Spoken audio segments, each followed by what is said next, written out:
నమస్కారం అండి. సో చాలా భయంగా ఉన్నారు ఇండియన్స్ అంతా. అమెరికాలో ఏదో అయిపోయిందంట, అందరినీ పంపించేస్తున్నారంట అని. అసలు ఏం జరుగుతుంది అమెరికాలో? ఇప్పుడు పంపించింది 205 మంది అండి.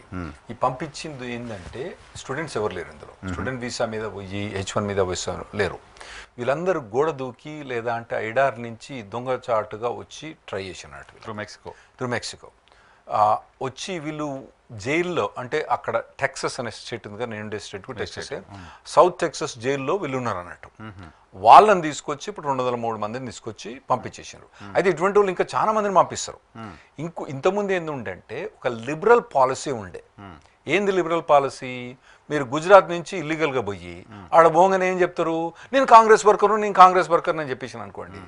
మోదీ వచ్చి నన్ను ప్రాసిక్యూట్ చేస్తాను కాబట్టి నేను ఇక్కడికి వచ్చినా పొలిటికల్ అసైలం మీద అతనికి వర్క్ పర్మిట్ ఇచ్చి పెడతారు అన్నట్టు. మళ్ళా ఆ పొలిటికల్ అసైలం ప్రూవ్ చేయడానికి కోర్టులో పోవడానికి 3, 4, 5 ఏళ్ళ సంవత్సరం పడుతుంది. ఈ లోపల దీనికి ఎంప్లాయ్మెంట్ ఆథరైజేషన్ వస్తాడు.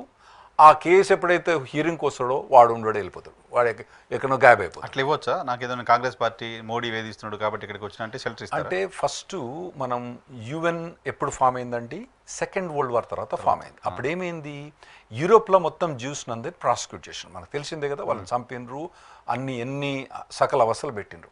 అయితే అప్పుడు వాళ్ళకు ఎక్కడికైనా పోదామంటే ఉన్న కంట్రీ ఏమో పాస్పోర్ట్ ఇవ్వదు, ముందు పోదామంటేనేమో నువ్వు పాస్పోర్ట్ లేనిది వీసా లేనిది అక్కడ రానంటారు.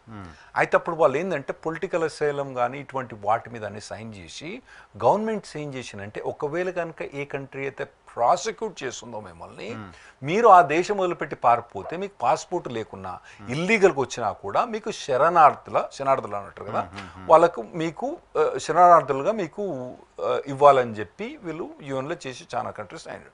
అంటే జెన్యున్గా చేసినారు. కాకపోతే దాన్ని బాగా అబ్యూజ్ చేసి యుఎస్కు చాలా అబ్యూజ్ చేసినట్టు వీళ్ళు. అట్లా ఈ అబ్యూజ్ అయిన వాళ్ళు, ఈ లిబరల్ గవర్నమెంట్ ఉంటే కదా అంతకుముందు, వాళ్ళు పర్లేదులే వస్తానులే ఈఏడి తీసుకుంటానులే సర్లే అనుకోండి. ఈ గవర్నమెంట్ మాత్రం ఇటువంటి ఏమి సహించం మేము, నువ్వు వచ్చేది కరెక్ట్ రీజన్ కాదు అని చెప్పి వీళ్ళు బాగా స్ట్రిక్ట్గా ఇంప్లిమెంట్ చేసినండి. బాగా స్ట్రిక్ట్గా ఇంప్లిమెంట్ చేసి ఏం చేసినంటే, నువ్వు మోడీ అనగానే, మోడీ వచ్చి నువ్వు కాంగ్రెస్ అనగానే మీకు ఇవ్వము, నీకు ఆల్రెడీ అన్న ఎవిడెన్స్ అయ్యని ఉంటే తప్పితే ఇవ్వము అని చెప్పేసి ఖచ్చితంగా. ఖాళిస్తాన్ అని అయితే అసలు మొత్తం ప్రపంచంలో ఎంత ఫేమస్ ఉందంటే, ఇండియాలో ఎవడు ఖాళిస్తాన్ అడుగుతలేడు, అక్కడనే పోయి అడుగుతాను. ఏం చేస్తానంటే వీళ్ళు అన్ని కంట్రీస్కి పోయి ఖాళిస్తాన్ అని చెప్పేసి మోదీ ఖాళిస్తాన్ ఈ రెండు, మోదీ వచ్చి నన్ను చంపుతాంటూ నేను ఖాళిస్తాన్ జిందాబాద్ అని చెప్పి పోయి పొలిటికల్ అసైలం తీసుకుంటాను. అదొకటి వాళ్ళొక ప్యాటర్న్ అయిపోయింది అన్నట్టు. ఇప్పుడు ఏందండి, ఇప్పుడు మిమ్మల్ని తిడితే నాకు అక్కడ గ్రీన్ కార్డ్ ఇస్తాను అనుకోండి, అది కూడా ఇక్కడ కూడా కాదు, మళ్ళీ అక్కడ పోయి తిడితే, ఇక్కడ తిడితే కాదు అక్కడ పోయి తిడితే అంటే ఎందుకు తిడతా, రేవంత్ రెడ్డిని తిట్టామని తింటారు, కేసీఆర్ మోదీని తిట్టామని తిడతా, అంటే అటువంటి వాళ్ళు ఉంటారు కదా. అట్లా వీళ్ళు ఒక లేమ్ ఎక్స్క్యూజ్ చెప్పి, అంటే నేను ఎగ్జాంపుల్ చెప్తాను, లేమ్ ఎక్స్క్యూజ్ చేసి పెట్టేటోళ్ళు. ఇప్పుడు ట్రంప్ అడ్మినిస్ట్రేషన్లో ఇటువంటి అన్ని చెల్లయ్యని చెప్పి వాళ్ళని పంపిస్తాడు. ఇది ఇప్పుడు ట్రయల్ ఇది. 19,000 మంది ఉన్నారు, 19,000 మంది ఉన్నారు ఇండియన్స్ అలాంటి వాళ్ళు. 19,000 మంది కాదండి, 7,50,000 మంది ఉన్నారు ఇల్లీగల్గా. మీకు ఇంకో స్టార్ట్ చెప్తేనండి, ఎవ్రీ ఇయర్ అక్కడ పొలిటికల్ అసైలం ఇండియా నుంచి అప్లై చేసేది దాదాపు 50,000 మంది. 50,000 మంది. మనకి H1 మీద పోయే వాళ్ళకన్నా ఈ సంఖ్య ఎక్కువ ఉన్నది. కాకపోతే మన తెలుగు వాళ్ళు లేరు కాబట్టి ఇంకా ఇక్కడ లేదు. గుజరాత్ వైపు నుంచి ఇక్కడ మనకి ఏంటంటే ఇంజనీరింగ్ స్కూల్స్ అవన్నీ బాగున్నాయి, ఆడ వాళ్ళకి వేరే ఉన్నాయి. సో అక్కడ వెళ్ళడానికి ఒక రూట్, అది వాళ్ళకు ఒక రూట్ ఎంచుకున్నారు అన్నట్టు. తప్పు రూట్ అది కానీ అట్లా ఎంచుకున్నారు. సో స్టూడెంట్ వీసా పైన వెళ్ళిన వాళ్ళకు పర్టికులర్ తెలుగు కమ్యూనిటీ గురించి మనం మాట్లాడుకుంటే సార్, తెలుగు కమ్యూనిటీకి సంబంధించిన పిల్లలు చాలా మంది అక్కడ ఉన్నారు. పేరెంట్స్ కూడా ఒక ఆందోళన ఉంది ఇక్కడ. సో వాళ్ళకి సంబంధించి దానికి ఈ డిపోటేషన్కి, మిలిటరీ ప్లేన్లో పంపించిన వాళ్ళకి ఏం సంబంధం లేదండి. ఎవరైతే స్టూడెంట్స్ నార్మల్ చదవటానికి పోయి ఉన్నారో, ఏదో ఓపీటీ స్టెమ్ ఎక్స్టెన్షన్ మీద లీగల్గా చేసుకున్నారో, వాళ్ళకి దీనికి సంబంధం లేనే లేదు. వాళ్ళు అటువంటి ఏం భయపడాల్సిన అవసరం లేదు. స్టెమ్ ఎక్స్టెన్షన్ టైంలో కూడా అవకాశాలు ఏదో రాకుండా చేస్తున్నారు. అటువంటి ఎక్స్టెన్షన్ పైన వచ్చిన వాళ్ళకు ఉద్యోగాలు కూడా ఇవ్వరేమో ఇప్పుడు అనే ఒక ఆందోళన కూడా ఉంది. కరెక్టే, ఉద్యోగాలు లేకపోతే వీళ్ళు మళ్ళీ కాలేజీ పోయి వేరే చదువుకోవచ్చు, లేదంటే ఇక్కడ రమ్మని చెప్పొచ్చు. అయితే అందులో ఓపీటీ అప్పుడు 90 days అన్ఎంప్లాయ్మెంట్ అలౌడ్, మిగతాది వాలంటీర్గా వీళ్ళు ఉండవచ్చును. ఓకే.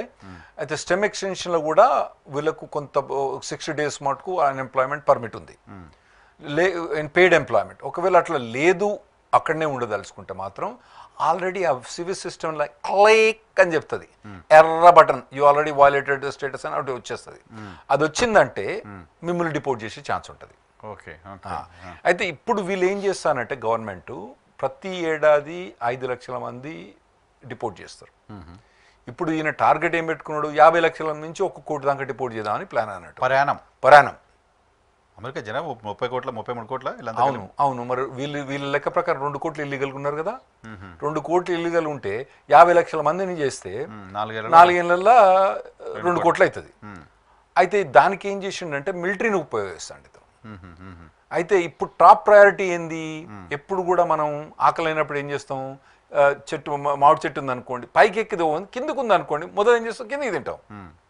ఇప్పుడు ఆ కింది తీసేస్తాను, ఆ తర్వాత పైకి పోతారు వీళ్ళు, మెల్లమెల్లగా పైకి పోతారు. కిందే మామిడికాయలు అయిపోయిన తర్వాత పై మామిడికాయలకు పోతారు. ఎక్స్ట్రీమ్ వైలేషన్ ఉన్నాయి ఇప్పుడు అవును, ఎక్స్ట్రీమ్ వైలేషన్ ఈజీగా దొరికిపోతారు. వీళ్ళు ఆల్రెడీ జైలు ఉన్నారు. తర్వాత కొందరు ఆల్రెడీ డిపోర్టేషన్ ఆర్డర్ ఉండి ఆల్రెడీ కొందరు క్రిమినల్ వాటిలో ఇన్వాల్వ్ అయ్యి వాళ్ళ అడ్రస్లు వీళ్ళ దగ్గర ఉన్నాయి. టక్కున పోయి పొద్దుగాల 3 గంటలకు పోయి పట్టుకొని పోతారు, చక్కగా డిపోర్ట్ చేస్తారు.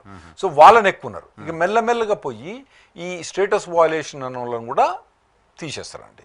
ఏది నేను చెప్పిన కదా, అన్ఎంప్లాయ్మెంట్ ఇంత టైం అన్ఎంప్లాయ్మెంట్ అలవాడు, ఇంత టైం అది అలవాడు కదా, ఆ వైలేషన్ వల్ల అలా సివిల్ సిస్టమ్ పోతే కనబడుతుంది అక్కడ.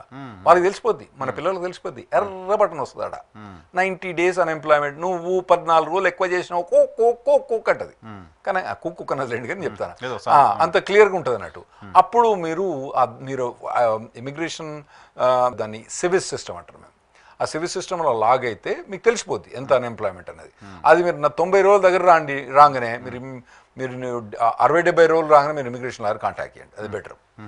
కాంటాక్ట్ చేయండి, పుట్టిగా వదిలిపెట్టడానికి వీల్లేదు. అది క్లిక్ అనే ఎర్ర బటన్ పోయిందంటే మళ్ళీ గ్రీన్ బటన్ రావడం కష్టమవుతుంది.